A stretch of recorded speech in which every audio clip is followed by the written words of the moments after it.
Saat kita sadar bahwa kita harus cinta kepada Allah, rasa kita takut miskin, takut tidak dapat duit, takut tidak bisa usaha, takut tidak bisa makan anak bini, maka itu nafsu. Itu nafsu. Paham? Paham tidak?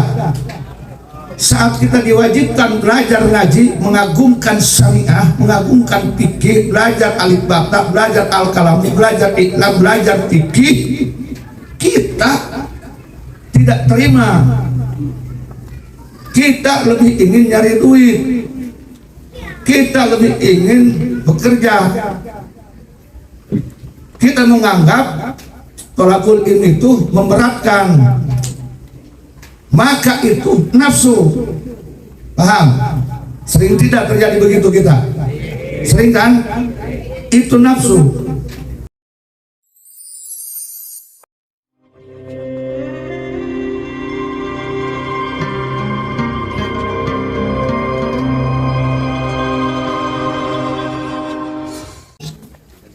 Pelajaran thariqah.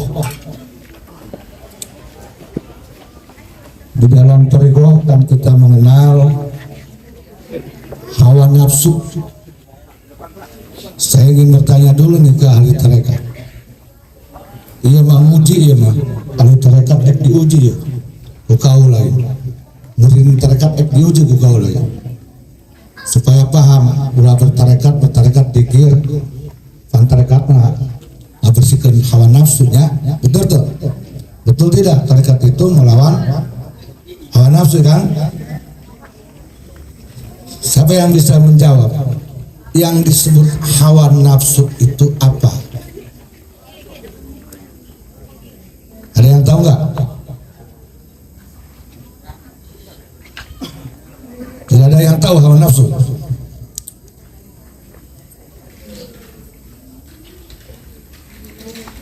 Hawa nafsu adalah segala sesuatu yang ada di dalam diri kita atau orang lain yang tidak disukai oleh Allah dan menjauhkan kita dari Allah. Itu hawa nafsu. Ini penting ya, jangan sampai bertorikot tapi tidak tahu hawa nafsu. Torekotnya ke bantal, torek usul ke Allah. Yang kedua, apa ciri hawa nafsu yang ada di dalam diri kita? Bahwa itu kita sedang didominasi oleh hawa nafsu yang ada dalam diri kita, bahwa itu ciri hawa nafsu. Jadi kita tahu bahwa itu hawa nafsu kita. Ini masing-masing pasti merasakan. Jangan sampai itu sebetulnya hawa nafsu, tapi kita tidak tahu hawa nafsu. Pasti itu ada. Oh ini hawa nafsu nih, ini bukan. Nah ketika tahu itu hawa nafsu, maka kita segera minta tolong ke Allah agar jauh dari itu. Siapa yang tahu hawa nafsu dalam diri kita, membedakan bahwa ini hawa nafsu. Penting ini. Ada yang tahu enggak? Sama sekali tidak ada yang tahu. Ini serius, ini jujur. Ini jujur. Tahu enggak kita bahwa di dalam diri kita, oh ini hawa nafsu ini ternyata. Oh ini bukan. Ini penting bagi ahli tarekat, bagi ahli zikir. Sangat penting. Karena tujuan tarekat itu menghilangkan hawa nafsu sehingga kita bisa usul pada Allah. Karena kalau kita tidak tahu hawa nafsu, mana mungkin kita akan melawannya, mana mungkin kita akan berdoa pada Allah Ta'ala menghilangkan itu. Mana mungkin pula kalau tidak ada, kalau itu masih ada, kita akan usul. Kasihan bertarekat bertahun-tahun tidak tahu hawa nafsu yang ada di dalam diri kita. Ada yang tahu tidak? Tidak bisa membedakan. Jujur. Jujur ya, jujur ya, jujur ya. Terang tetap orang dewekku ciri-ciri nek tidak tahu. Contoh contohkan aja, contohkan. Oh, yang hawa nafsu begini tidak tahu benar. Ini saya jujur ngetes ini, diuji oleh saya.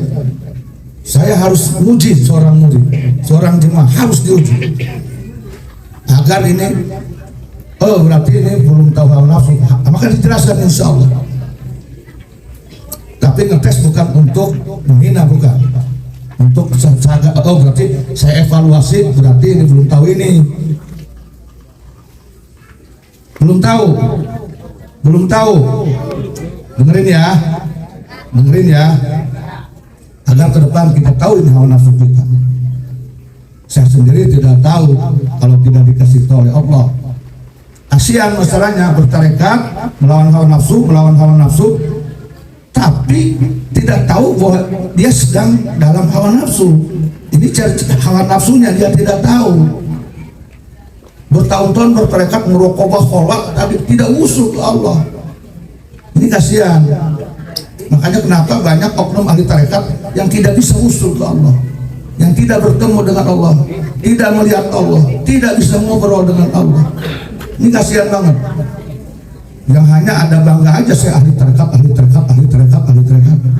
Allahnya tidak dekat. Saya kasih contoh ya, ciri hawa nafsu ya. Kasih contoh ya, dengerin. Jika kita mendengar azan, laki-laki nih, kita sedang ngopi, sedang ngerokok, ada azan, di hati kita, di rasa kita ada sedikit kesel. Adan cek hati, ayat azan. Kesadaran yang pertama, kesadaran yang satu, kita diwajibkan untuk segera sholat.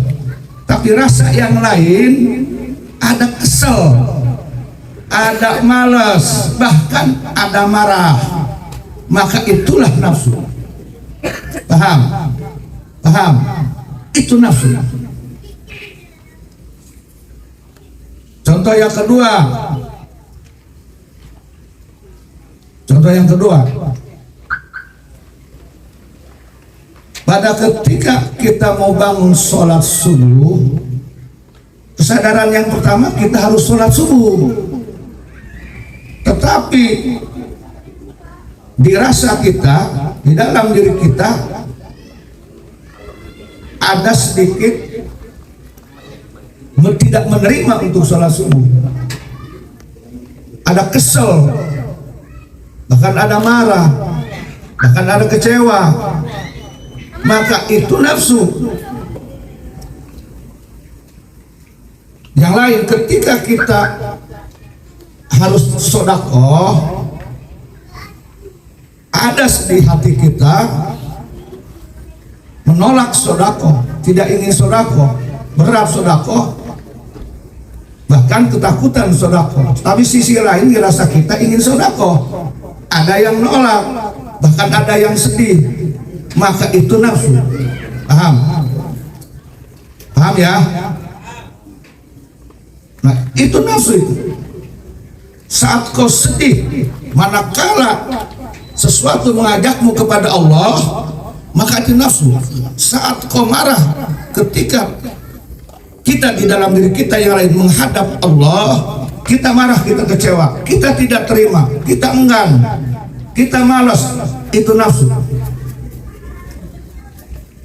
Saat kita sadar bahwa kita harus cinta kepada Allah, rasa kita takut miskin, takut tidak dapat duit, takut tidak bisa usaha, takut tidak bisa makan anak bini, maka itu nafsu. Itu nafsu. Paham tidak? Saat kita diwajibkan belajar ngaji, mengagumkan syariah, mengagumkan fikih, belajar alif bata, belajar al-kalami, belajar iklam, belajar fikih, kita tidak terima. Kita lebih ingin nyari duit, kita lebih ingin bekerja. Kita menganggap tolakul ilmi itu memberatkan, maka itu nafsu. Paham? Sering tidak terjadi begitu kita? Sering kan? Itu nafsu. Itu nafsu. Lalu bagaimana kalau terjadi itu? Segera menangis kepada Allah. Jangan merasa aman nyaman ada itu. Karena kalau itu tidak dikenal oleh kita, itu akan selalu menggoda kita. Kenapa? Karena kita tidak mengenal musuh kita. Karena kita tidak mengusir itu. Karena itu dianggap oleh kita hal biasa. Nah ini juga hawa nafsu. Ketika kita menganggap itu hal biasa, hal manusiawi, hal umum, biasa-biasa saja terjadi di manusia, itu kita sudah terjebak oleh nafsu. Beda antara setan dengan nafsu, beda antara iblis dengan nafsu. Kalau setan sama sekali tidak ada baiknya. Kalau nafsu terkadang dibungkus baik. Contoh tadi, sodakoh bagus, ingin sodakoh, harus sodakoh ke Allah. Ada satu, tapi kan ini mah buat si fulan. Nah, padahal si fulan itu tidak membutuhkan bantuan kita, tapi sodakoh kepada yang lebih penting.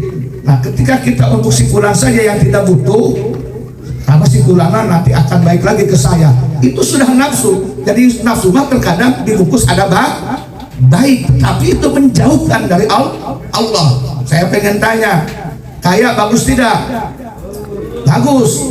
Tapi ketika kita ingin kaya, kemudian keinginan kaya tersebut menjauhkan kita dari Allah, maka keinginan kaya tersebut adalah nafsu. Ketika kita ingin kaya, kemudian keinginan kaya tersebut menjauhkan kita dari Allah, maka itu nafsu. Lalu kaya yang mana yang bagus? Keinginan kaya, tetapi keinginan kaya tersebut yaitu membuat kita lebih dekat kepada Allah. Allah sudah bukan nafsu namanya. Paham? Jadi nafsu adalah segala sesuatu yang terkadang dibungkus kebaikan, tetapi ternyata menjauhkan kita dari Allah. Itu nafsu. Nafsu mah kadang-kadang dibungkus kekahadean nafsu. Tapi kalau setan mutlak itu jahat, iblis mutlak itu takabur. Bedakan antara nafsu, antara setan, antara iblis yang ada di dalam diri kita. Dan masing-masing nafsunya beda. Nafsu saya dengan nafsunya Haji Yung tidak akan sama. Nafsu saya dengan nafsunya Haji Mudi tidak akan sama. Maka kita harus kenal masing-masing nafsu kita. Paham nggak? Paham nggak? Yang tahu nafsu kita adalah diri kita. Yang tahu setan kita adalah diri kita. Yang tahu iblis kita adalah diri kita. Karena tidak akan sama antara setan sebulan dengan kita. Walaupun mayoritas sama, tapi ada perbedaan. Maka ketika kita tahu ini nafsu kita tahu ini setan kita tahu iblis kita, lawan, hancurkan. Dengan apa? Ya dengan la ilaha illallah tadi. Bagaimana caranya? I'tikadan, bahwa kita membaca la ilaha illallah diniatkan memerangi yang tadi tuh hawa nafsu. Dalam spesifiknya apa? Ya Allah, saya ini mempunyai hawa nafsu. Dalam hal apa tadi? Dalam hal sedekah mestinya diberikan kepada yang lebih butuh, tapi kita akan memberikan kepada yang lain berharap akan diberi lagi. Ini nafsu. Maka lawan dengan zikir Allah, lawan dengan la ilaha illallah. Maka ketika itu kita sudah membuat zikir itu memang menjadi senjata untuk melawan hawa nafsu. Nah itu nyampe, insya Allah itu nyampe. Maka zikirnya berfaedah itu menghancurkan hawa nafsu kita. Zikirnya berfaedah melawan setan kita. Zikirnya berfaedah melawan iblis kita. Jadi mana mungkin kita akan menjadikan zikir ini melawan nafsu kita kalau kita tidak tahu nafsu kita. Paham nggak? Zikir mah terus la ilaha illallah. Ditanya, hei fulan macan la ilaha kemerangan saha? Hawa nafsu nu mana hawa nafsu? Nyaho. Atuh nafsu cicing we cek hawa nafsu. Cenah aya we teh nyaho sih kana tuh. Cek nafsu aing cicing mana saudara teh panas teh panas cek nafsu. Ngan si fulan dia teh nyaho kana hawa nafsuna cicing we cenah aing. Nafsu teh aya ka isim kana urang teh nyaho kana dewekna. Paham enggak? Maka hawa nafsu akan malu ketika kita tahu itu hawa nafsu. Maka hawa nafsu akan terusir kita tahu itu hawa nafsu. Hawa nafsu tidak akan pernah lari dari kita Kalau kita tidak tahu itu nafsu, walaupun kita membaca la ilaha illallah, maka nafsu hanya takut kepada orang yang berilmu, yang tahu bahwa itu hawa nafsu. Dan nafsu akan bahagia ketika dia tahu orang itu bodoh dari dirinya. Maka wajar banyak ahli tarekat waktunya dikir terus nyampe ke Allah. Paham? Paham ya? Ini di tarekat. Penting diketahui, kalau udah penting lawan ya, tong cicingan agar bertarekatnya nyampe. Saya khawatirnya oleh tarekat dikir terus. Ditanya tadi ternyahun karena hawa nafsu. Ditanya tadi hawa nafsu naon, tak apa. Ciri-ciri hawa nafsu naon, tak apa. Waduh, wajar tadi nyampe ke Allah. Paham tuh? Nah ini sudah tahu kan? Sudah tahu. Nanti ke depan lawan. Jadikan dikir itu memang untuk melawan hawa nafsu. Jadikan dikir itu untuk mengusir hawa nafsu. Tapi sebelumnya kita harus tahu dulu kepada hawa nafsu. Maka inilah bagian dari man arafa rabbahu, man arafa nafsahu faqad arafa rabbahu. Eta lah diantara sasa jalma anu weruh karena dirina, maka bakal weruh Allah. Dirina nu mana? Nu tadi. Orang yang tahu bahwa itu nafsu dirinya. Beda masing-masing. Oh, hawa nafsu saya mah iya. Hawa nafsu saya mah iya. Tidak akan sama itu nanti. Jadi yang tahu kepada dirinya adalah yang pertama, yang tahu kepada hawa nafsunya. Yang tahu dirinya, yang tahu pada setannya. Yang tahu dirinya, yang tahu pada iblisnya. Itu yang marifat. Dan setelah dia tahu kepada hawa nafsu dan pada setan, dia lawan dengan dzikir. Dan sebelumnya dia tahu bahwa dia sedang melawan musuhnya itu hawa nafsu. Dia tahu, maka nafsu akan takut baru. Camkan nih, nafsu, setan, iblis tidak akan takut, tidak akan terusir terhadap orang yang bodoh terhadap mereka. Nafsu, iblis dan setan akan menangis, akan malu, akan lari dari orang yang tahu terhadap dirinya. Dan kemudian diperangi oleh orang tersebut, baru itu nafsu dan iblis akan cepat segera lari. Tapi lamun eta orang bodoh kan eta, tenyaho karena nafsu, tenyaho karena setan, tenyaho iblis, sampai botak sariawan, uyuh buntutan orang jangan dikir la ilaha illallah, eta nafsu jeung setan ceri bae, ceri panas mah panas. Ancina setan tenyaho dia kan aing soal lawan panas sok panas, aing teh isin danon ka setan, oh ka isin mulai isin. Paham teu? Paham ya? Nah, pegang baik-baik ke depan, segera lakukan, perangi dirimu dengan la ilallah. Pergunakan la ilallah untuk memerangi nafsumu yang tadi. Perangi setan dan iblis dengan dikirmu seperti yang tetap ketahui dulu. Mana setan, mana iblis, mana hawa nafsu dirimu sekalian. Karena tidak sama nafsu masing-masing orang, tidak sama. Yang tahu nafsunya adalah dirinya, yang tahu setan itu ada dirinya, yang tahu iblis ada. Karena iblis itu terkadang punya tempat masing-masing. Nu ieu mah setan nempelna dina bikang, nu ieu mah nempelna dina jabatan, nu ieu mah nempelna dina keilmuan. Eta setan kitu. Anu nempel dina bab bikang, anu nempel dina jabatan setan. Anu nempel dina batunya, itu dia iblis ge. Sieu mah nempelna dina masalah derajat manehna. Contoh oknum RT, eta iblis sok nempel dina ngarasa pang RT-na, intinya eta mah. Atau seorang oknum ulama, eta iblis cicingna biasana dina ngarasa dina pang ulamana, masing-masing tidak sama. Paham nggak? Paham ya? Alhamdulillah kalau sudah paham, kita berdoa semoga Allah Ta'ala menghilangkan dari diri kita semua masing-masing, nafsu kita masing-masing, setan kita masing-masing, iblis kita masing-masing. Pengen tahu nggak kunci melawan, kunci menguji iblis dia tidak menggoda kita? Pengen tahu? Jangan bisa apa tuh? Apa tuh? Bismillahirrahmanirrahim. Bismillahi tawakkaltu 'alallah wa tasamtu billah wa ufawwidu amri lillah wa la haula wala quwwata illa billahil aliyil azim. 3 kali tiap maghrib subuh, insyaallah niscaya iblis tidak akan bisa mengganggu orang tersebut. Dulu pernah ada seorang ulama